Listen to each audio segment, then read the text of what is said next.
I'm Michael Bedenbaugh, Executive Director of Preservation South Carolina.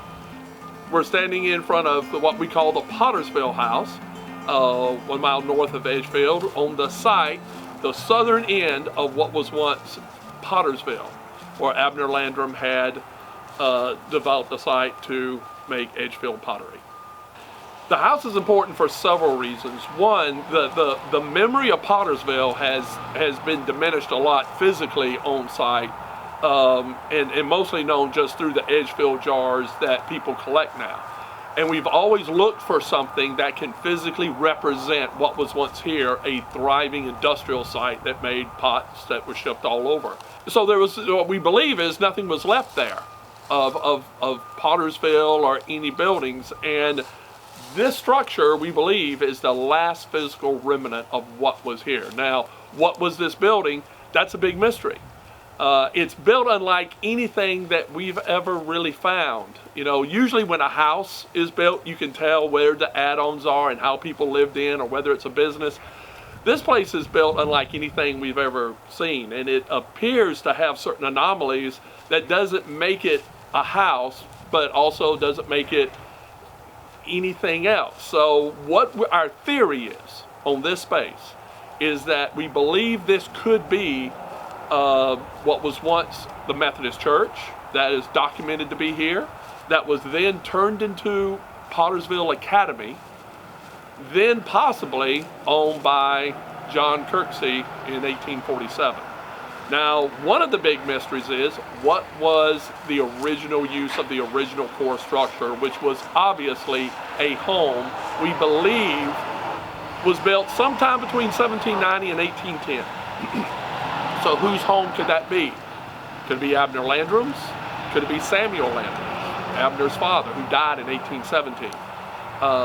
There is evidence that we think it might have been moved here, the house moved here, and then adapted to all these other uses, but it's still telling its story. And so that's what's exciting to be here, and every time we come here we learn something new. So it's exciting just to let it speak to us and tell us more about it. You just have to listen. Today, myself and the crew are out at the Kirksey property in Edgefield. We're doing a little ground penetrating radar survey to see if we can find any subsurface anomalies associated with the Pottersville settlement.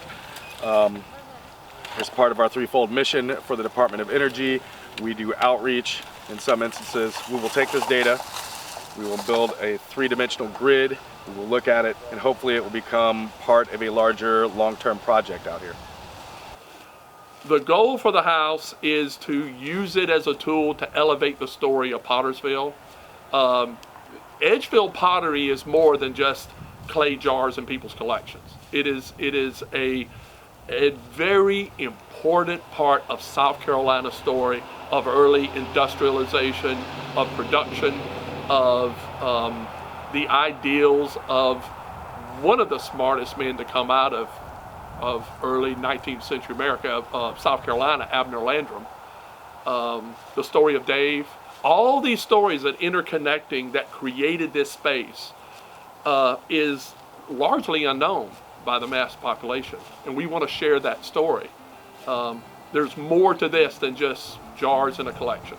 It's people's lives, it's their impact they had on not only the community but South Carolina and the nation as a whole.